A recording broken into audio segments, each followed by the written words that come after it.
Hi guys, welcome to Sharp classes online. आज lecture number 2 political science का मैं start करने जा रहा हूं। जैसा कि मैं पिछले लेक्चर में बताया था कि विविधता क्या है, विविधता और भेदभाव के बारे में बताया था और लोकतांत्रिक सरकार के बारे में बताया था। आज हम लोग पढ़ेंगे स्थानीय स्वशासन यानी कि पंचायती राज, एक तरह से कह लिया जाए पंचायती राज। आज हम लोग पढ़ेंगे पंचायती राज। बहुत ही इम्पॉर्टेंट टॉपिक है, कॉम्पिटिटिव एग्जाम के लिहाज से भी इम्पॉर्टेंट है और स्थानीय स्वशासन की बात की जाए तो उसके हिसाब से भी बहुत ही इम्पॉर्टेंट है। स्थानीय स्वशासन हम लोग जैसा कि पंचायती राज के बारे में आज बात करेंगे। तो ये पंचायती राज, इसके बारे में ये किस तरह से पंचायती राज अस्तित्व में आया या इसमें क्या क्या चीज़ें हुई, ये सब के बारे में जानकारी आज हम लोग लेंगे। जैसे कि पंचायती राज में इसमें 3 चीज़ें पाई जाती हैं: ग्राम सभा,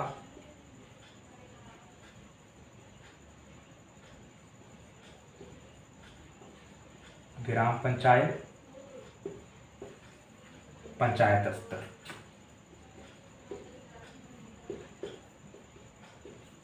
पंचायती राज में हम अगर ग्रामीण इलाके में देखें तो ये 3 चीज़ें पाई जाती हैं। हालांकि अगर हम पंचायत के स्तर की बात करें तो एक स्तरीय पंचायत भी होती है, द्विस्तरीय पंचायत भी होती है, त्रिस्तरीय पंचायत भी होती है, चतुर्थ स्तरीय पंचायत भी होती है। जैसे कि 4 स्तर की अगर बात की जाए तो पश्चिम बंगाल,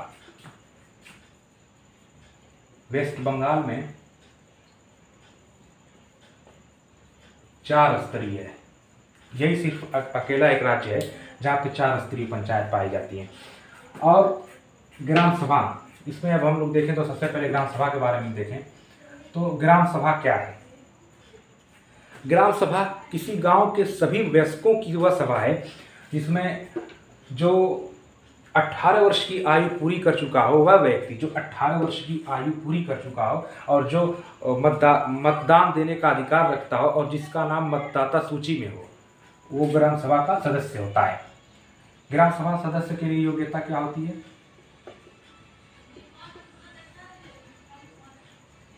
18 वर्ष की आयु पूरी कर चुका हो, 18 वर्ष प्लस हो, और जो दूसरी होती है वो मतदान का अधिकार और उस गांव की मतदाता सूची में उसका नाम, मतदाता सूची में उसका नाम, उस गांव की मतदाता सूची में उसका नाम। ये 3 चीज़ें ग्राम सभा के सदस्य होने के लिए ये योग्यताएं होनी चाहिए और ग्राम सभा का सदस्य कहलाता है। और अगर ग्राम पंचायत की हम बात करें तो ग्राम पंचायत कई वार्डों में बटी होती है। अगर हम ग्राम पंचायत की अगर बात करते हैं तो ग्राम पंचायत कई वार्डों में बटी होती है। हर वार्ड का अलग अलग प्रतिनिधि होता है, जिसे वार्ड पंच के नाम से जाना जाता है। प्रतिनिधि,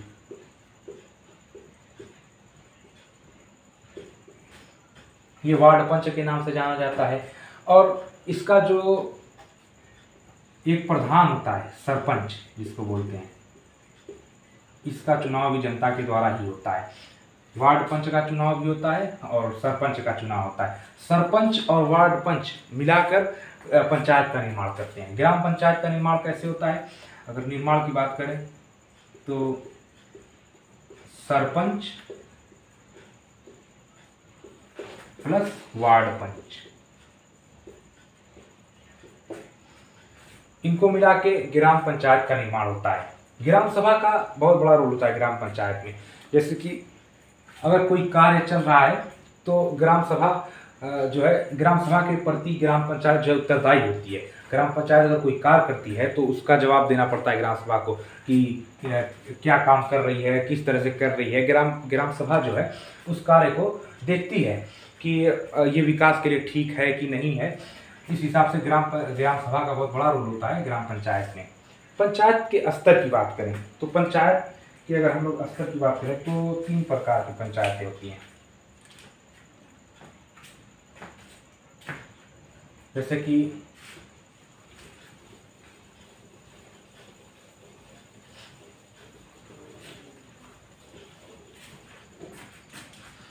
अगर हम पंचायत के स्तर की बात करते हैं तो पंचायत स्तर, पंचायत के स्तर, सबसे पहले ग्राम पंचायत, सेकंड नंबर पर विकास खंड, इसको ब्लॉक, ये ब्लॉक पंचायत होती है, ब्लॉक डेवलपमेंट, और ये ग्राम पंचायत हो गई।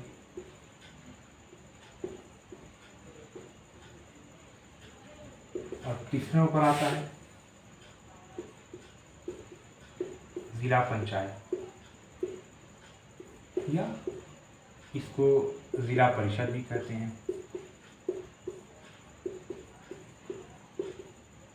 और जो विकास खंड होता है, विकास खंड को पंचायत समिति भी कहते हैं,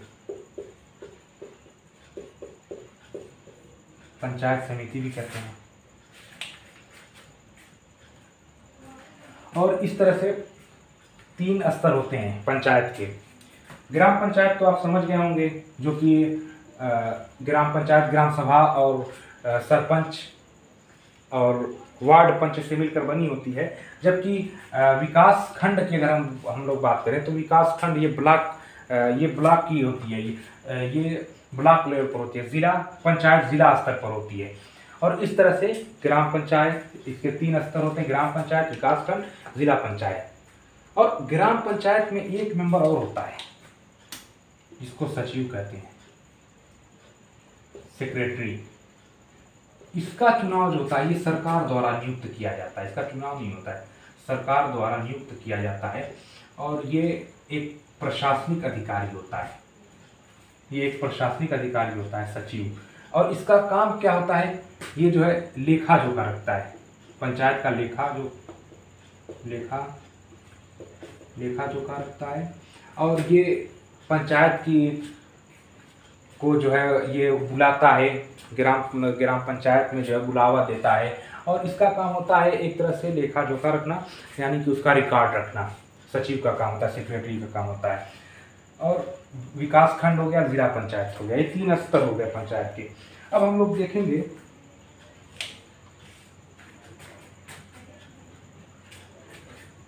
इसका विकास किस तरह से होता है, पंचायती राज में इसका विकास किस तरह से होता है पंचायती राज का। जैसे कि इसको संवैधानिक आधार नहीं दिया गया था, संवैधानिक इसको संविधान में इसको जो है 24 अप्रैल 1993 को 1993 को जो है इसको संविधान में जोड़ा गया, जबकि उससे पहले इस संविधान में नहीं था। तो यहाँ पे ब्रिटिश काल में एक वायसराय लॉर्ड मेयो,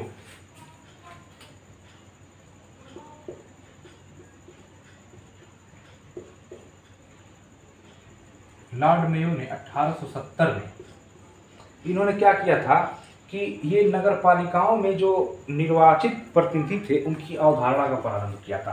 1870 में इन्होंने नगर पालिका में जो प्रतिनिधि होते तो उनको निर्वाचित प्रतिनिधि की अवधारणा के रूप में, यानी उनका चुनाव किया जाता था 1870 में।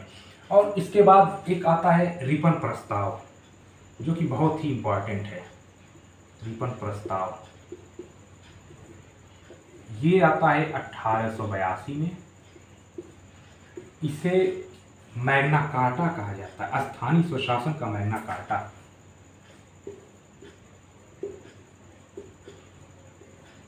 स्थानीय स्वशासन का मैग्ना कार्टा, मैग्ना कार्टा।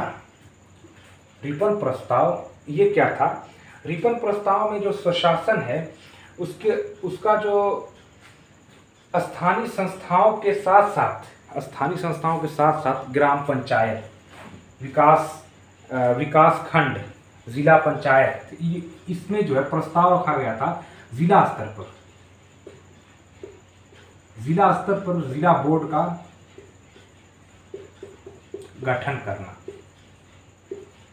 गठन किया जाए, ये प्रस्ताव था इसका। इसका प्रस्ताव ये था कि ग्राम पंचायत, विकास खंड, जिला पंचायत, इस स्तर पर जिला बोर्ड का एक गठन किया जाए। और इसको लॉर्ड रिपन द्वारा ये प्रस्ताव 1882 में दिया गया था। इसे स्थानीय स्वशासन का मैग्ना कार्टा कहा जाता है। मैग्ना कार्टा क्या है? मैग्ना कार्टा एक इंग्लैंड में 15 जून, इंग्लैंड की अगर बात की जाए तो 15 जून 1215 ईस्वी को ये एक अधिकार पत्र पर राजा द्वारा हस्ताक्षर किया जाता है, जिसे मैग्ना कार्टा कहा जाता है। वो अधिकार पत्र क्या था, इसके बारे में हम लोग थोड़ा देखें, मैग्ना कार्टा के बारे में थोड़ा हम जानें। मैग्ना कार्टा है क्या? ये ग्रेट फ्रीडम चार्टर था, ग्रेट फ्रीडम चार्टर था, जो कि 15 जून 1215 ईस्वी को हस्ताक्षर किया गया था। जैसे कि 1199 में एक राजा थे जॉन, जो 1199 में गद्दी पर बैठे थे। जॉन, ये जो राजा थे, ये गद्दी पर जब बैठे थे तो इन्होंने सामंतों से, उस टाइम के जो सामंत थे, उनसे बहुत सारे अधिकार को छीन लिया था। और सामंत जो थे, ये इनके विरोध में इनका विद्रोह कर रहे थे। और 15 जून 1215 ईस्वी को ये सामंत लोग जो थे, ये राजा जॉन को जो है विवश कर दिए थे, मजबूर कर दिए थे एक हस्ताक्षर करने के लिए। एक अधिकार पत्र था जिस पर हस्ताक्षर करने के लिए मजबूर कर दिए थे राजा जॉन को। उस टाइम पर इसको जो है 15 जून 1215 ईस्वी को हस्ताक्षर करना पड़ा। और उसके साथ जो सामंत थे, उनको कोई नए अधिकार नहीं मिले, बल्कि जो पुराने अधिकार जो इसके द्वारा छीन लिए गए थे 1199 में, जो इसके द्वारा छीन लिए गए थे पुराने अधिकार, उसी को बहाल कर दिया गया। जो परंपरागत अधिकार मिले थे सामंतों को, उसी को जो है बहाल कर दिया गया। उसके बाद इसी को जो है मैग्ना कार्टा कहा गया। इस हस्ताक्षर पर ये अधिकार पत्र को मैग्ना कार्टा या महान अधिकार पत्र भी कहा गया था। इस मैग्ना कार्टा को महान अधिकार पत्र भी कहा गया था। और बाद में जो ये सारे अधिकार जनता को भी मिल गए थे, जहाँ पे जो है जनता को मिल गए, तो इस तरह से निरंकुश राजतंत्र का जो है वो उसमें कमी आई और स्वतंत्रता का आधार बनी। जनता के लिए स्वतंत्रता और अधिकार का आधार बना ये मैग्ना कार्टा। ये जो मैग्ना कार्टा था, ये जनता के लिए स्वतंत्रता और अधिकार का आधार बना। तो ये था मैग्ना कार्टा। स्थानीय सुशासन का मैग्ना कार्टा भी रिपन प्रस्ताव को 1882 ईस्वी में जो प्रस्ताव रखा गया था, उसको जो है मैग्ना कार्टा, स्थानीय सुशासन का मैग्ना कार्टा कहा गया। और इसका गठन जो है जिला स्तर पर जिला बोर्ड का गठन करने का प्रस्ताव रखा गया था। तो और हम लोग देखें भारत शासन अधिनियम 1919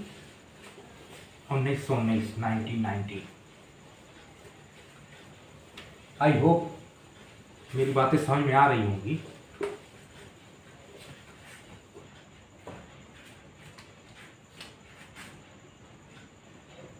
भारतीय शासन अधिनियम 1919 भारतीय शासन अधिनियम में पंचायतों के संबंध में जो विधि बनाने का अधिकार था, वो प्रांतीय विधायिकाओं को दे दिया गया था। प्रांतीय विधायिकाओं को वो शक्ति प्रदान कर दी गई थी कि आप जो है पंचायत के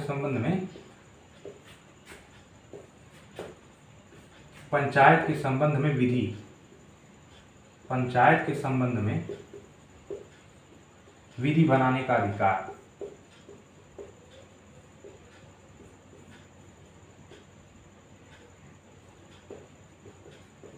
विधि बनाने का अधिकार।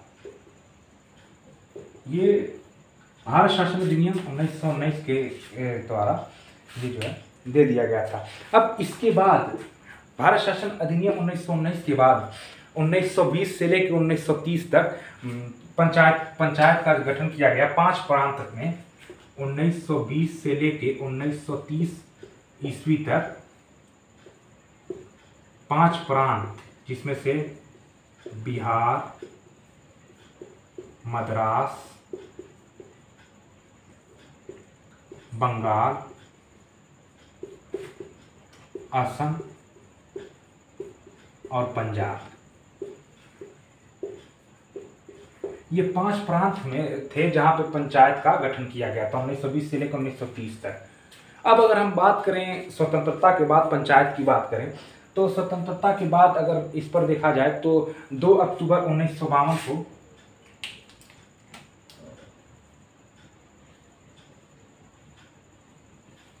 2 अक्टूबर 1952 को पीटी नेहरू द्वारा पंडित जवाहरलाल नेहरू द्वारा एक सामुदायिक विकास के लिए इन्होंने आर्थिक विकास और सामाजिक जो सुधार थे उनको करने के लिए इन्होंने एक न्यू फाउंडेशन फोर्ड फाउंडेशन द्वारा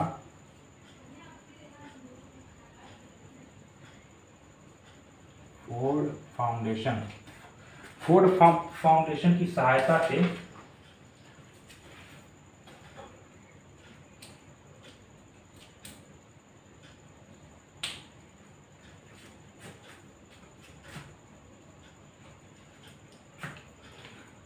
दो अक्टूबर 1952 को पंडित जवाहरलाल नेहरू द्वारा फोर्ड फाउंडेशन की सहायता से जो है विकास की शुरुआत की गई, सामुदायिक विकास की शुरुआत की गई। लेकिन ये जो था ये असफल रहा, क्योंकि ये सोच रहे थे कि जन सहभागिता को उसमें बढ़ावा दिया जाए, यानी लोग उसमें भागीदार हों, लेकिन लोग भागीदार नहीं हुए, भागीदारी बहुत कम हुई जन सहभागिता की। तो जैसे कि जन सहभागिता कम थी तो उसके कारण जो है ये असफल रहा। ये फोर्ड फाउंडेशन क्या है? फोर्ड फाउंडेशन ये विश्व स्तर का एक एनजीओ था उस टाइम पर। इसका जो है आप आजकल आप लोग सुन रहे होंगे फोर्ड, एक गाड़ी आती है फोर्ड, एक ब्रांड है, ये वही फोर्ड है। ये उस टाइम पर एक एनजीओ हुआ करता था। इसकी स्थापना 15 जनवरी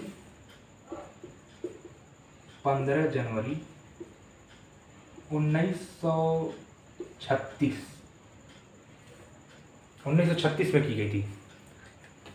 ये जो है ये विश्व स्तर का एनजीओ था। ये जो है जगह जगह जाके सरकारों को अलग अलग कंट्रीज में ये सहायता प्रदान करता है, आर्थिक सहायता या इस तरह की चीज़ें ये करता है। तो इसी के द्वारा जो है सहायता दी गई और जो है ये विकास कार्यक्रम को, लेकिन ये असफल रहा। 2 अक्टूबर 1952 द्वारा पंडित जवाहरलाल नेहरू 2 अक्टूबर 1952 को ये चलाया गया था। अब हम लोग बात करते हैं पंचायती संस्थाओं से जुड़ी कुछ समितियाँ। इसी के बाद से पंचायती राज यानी पंचायतों पर जो है जोर दिया जाने लगा कि किसी तरह से उसकी समितियां बनाकर और क्या बहुत सारी चीज़ें की गई। तो समितियां बनाई गई। तो समितियां में अगर हम लोग देखें तो एक समिति थी बलवंत राय मेहता समिति। पहली जो समिति थी बलवंत राय मेहता समिति, ये पहली समिति थी जो 1957 में बनी थी। दूसरी समिति अगर हम लोग देखा जाए अशोक मेहता समिति, अशोक मेहता समिति 1977। तीसरी थी पीवी के राव समिति जो कि 1985 में। चौथी थी एलएम सिंघवी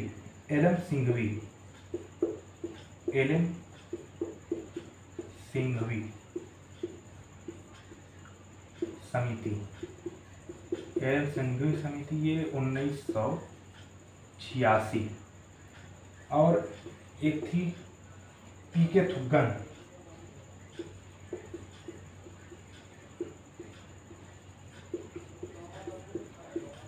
थुग्गन समिति। और एक एक उप समिति भी थी इसकी, पीके थुगन की एक उप समिति भी थी। ये 1988, ये भी 1988। एक लास्ट थी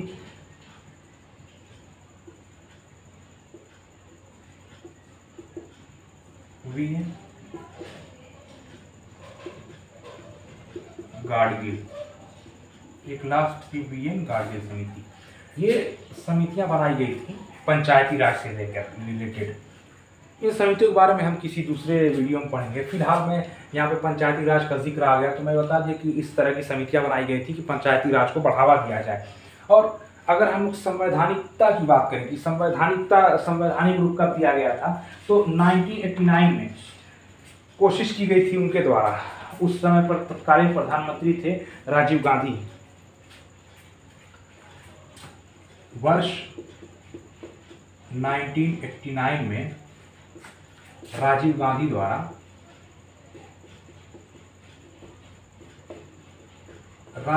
द्वारा ये जो दो समिति थी, एल.एम. सिंघवी और ये पीके थुगन, ये जो दो समिति थी, इन्होंने सिफारिश की थी और इसी की सिफारिश पर राजीव गांधी ने एक प्रस्ताव रखा था। पंचायती राज को सशक्तिकरण और उसको सुदृढ़ करने के लिए एक प्रस्ताव वर्ष 1989 में लोकसभा में पेश किया और वो लोकसभा से पास हो गया, लेकिन राज्यसभा ने उसको पास नहीं किया।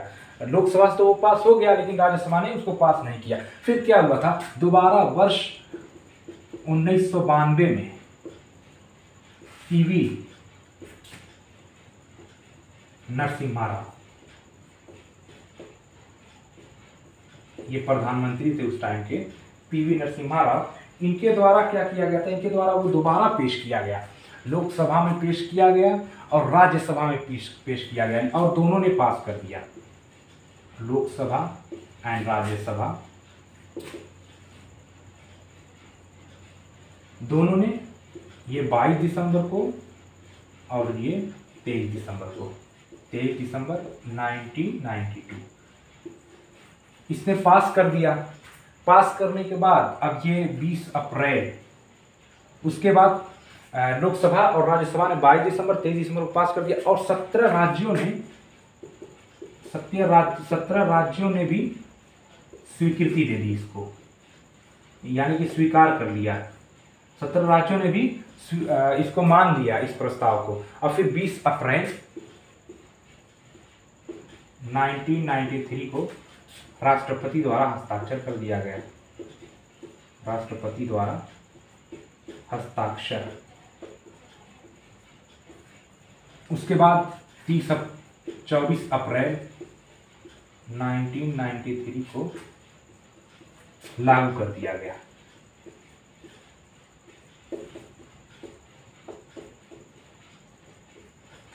तो ये जो डेट थी 24 अप्रैल 1993, यही इसी को जो है हम लोग पंचायती राज दिवस के रूप में मनाते हैं।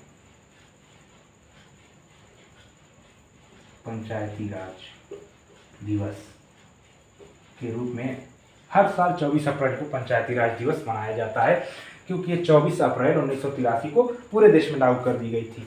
और ये एक चीज़ और, ये जो था ये संविधान का 64वां संशोधन, 64वां संशोधन था, लेकिन ये तो फेल हो गया था क्योंकि लोकसभा तो पास कर दिया था लेकिन राज्यसभा नहीं किया था। और ये जो था ये संविधान का 73वां संविधान संशोधन था, 73वां संविधान संशोधन। ये इम्पॉर्टेंट है क्योंकि कई बार पूछा जाता है कि पंचायती राज से संबंधित 73वां संविधान संशोधन है, मतलब कौन सा संशोधन है 73वां संविधान संशोधन। एक और था, ये जो था ये ग्राम पंचायत से रिलेटेड था, ये ग्राम पंचायत से। एक और आता है 74वां संविधान संशोधन।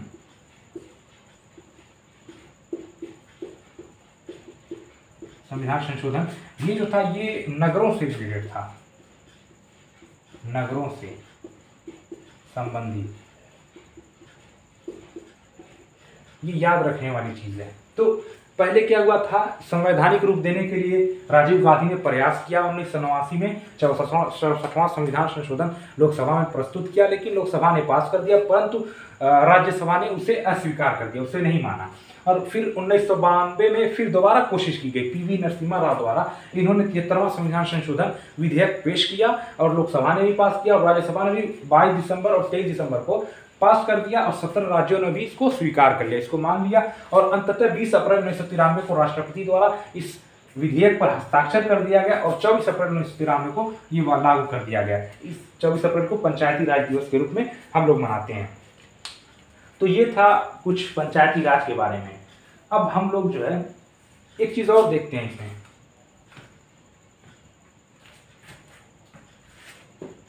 73वां संविधान संशोधन है क्या, उसमें क्या दिया गया है।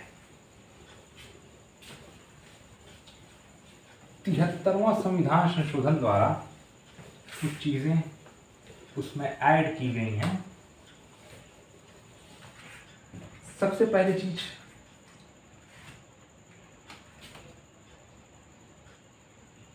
तिहत्तरवां संविधान संशोधन,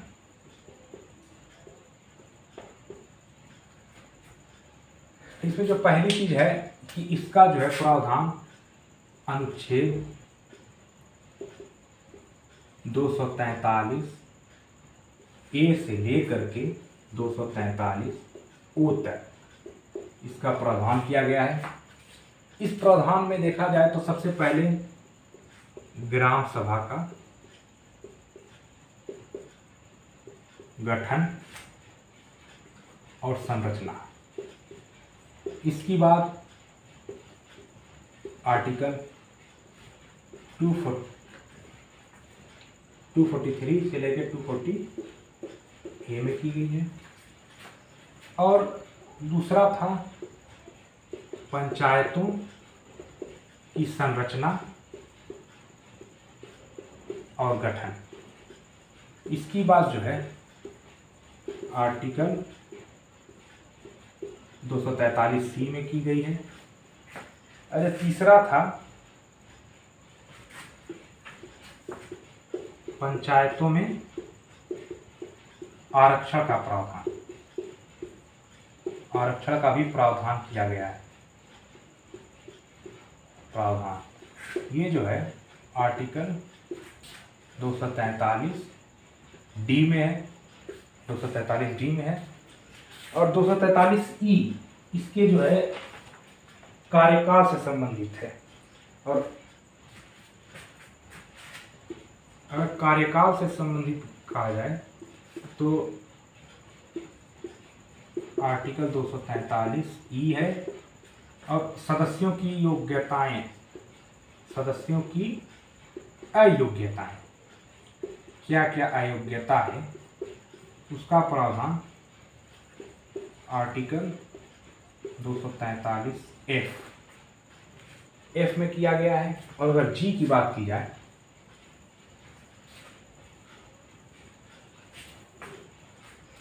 और अगर अब जी की बात की जाए आर्टिकल जी में,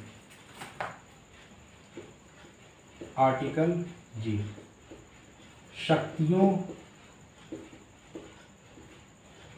शक्तियां और जो है दायित्व, शक्तियां और दायित्व, इसकी क्या शक्तियां हैं, पंचायत की क्या शक्तियां हैं और क्या दायित्व है। और आर्टिकल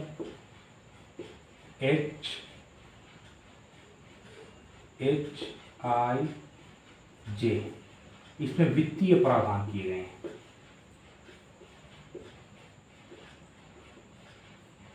वित्तीय प्रावधान किए गए, ये 243 है, याद रखिएगा, ये भी 243 है। 243 का HIJ ये वित्तीय प्रावधान किए गए हैं। और के और ओ ये जो है चुनाव से रिलेटेड है, पंचायतों का चुनाव, पंचायतों का चुनाव, ये आर्टिकल 243 के और ओ, के और ओ ये संबंधित है इससे। ये कुछ बातें थी पंचायत से रिलेटेड लेके, पंचायती राज। और इसमें जो एक और चीज़ थी उसकी भी बात कर ली जाए, विभिन्न राज्यों में पंचायती राज्य संस्थाएं किस तरह से हैं उसको भी देख लिया जाए, लास्ट तक खत्म हो जाए वो चैप्टर। हालांकि एनसीईआरटी में इतना डीपली नहीं दिया हुआ है, लेकिन मैं पढ़ा था तो मैं सोचा कि बता दूं।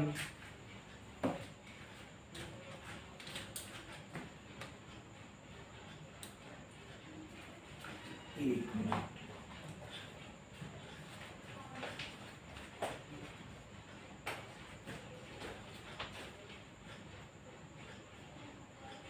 पंचायती राज है पंचायतों के प्रकार, यहाँ एक स्तरीय, द्विस्तरीय, तीन स्तरीय, चार स्तरीय देख लिया जाए इसके बारे में। बात संस्थाएं, कौन कौन सी संस्थाएं हैं और राज्य कौन से, दो चीजें देख लीजिए। संस्थाओं में देख लिया जाए तो एक स्तरीय जो होती है उसमें सिर्फ ग्राम पंचायत होती है, जो दो स्तरीय होती है उसमें ग्राम पंचायत, विकास खंड और जिला परिषद, वही जिला पंचायत या जिला परिषद। दो द्विस्तरीय, तो यहाँ पे दो सिर्फ होगा, सॉरी, ग्राम पंचायत, विकास खंड और यहाँ पे जिला परिषद। चौथा जो है इसमें जो है ग्राम पंचायत आएगा, ग्राम पंचायत और विकास खंड भी आएगा, और इसमें एक आती है अंचल पंचायत, अंचल पंचायत और आंचलिक परिषद। चार चीजें हो गई। अब हम लोग राज्य की बात करें तो ग्राम पंचायत जो है केरल,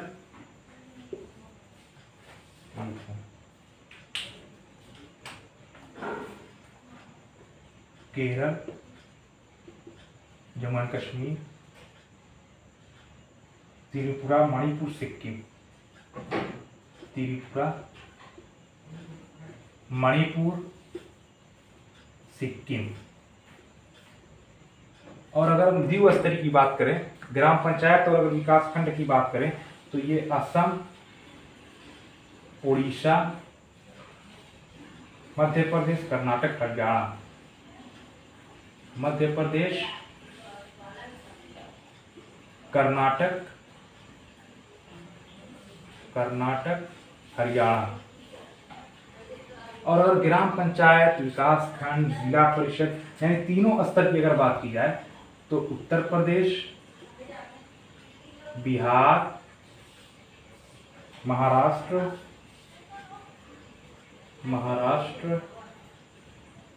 और इसमें एक आता आंध्र प्रदेश,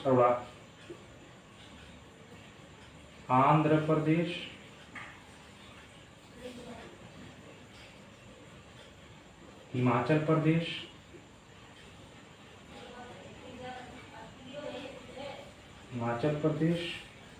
पंजाब, गुजरात, तमिलनाडु, राजस्थान, पंजाब, गुजरात, तमिलनाडु, राजस्थान।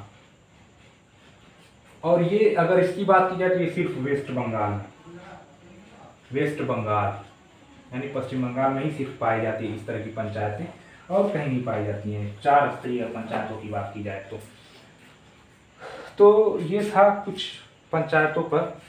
जैसे कि पंचायत के जो प्रकार होते हैं, एक स्तरीय होती है, द्विस्तरीय होती है, तीन स्तरीय होती है, चार स्तरीय होती है।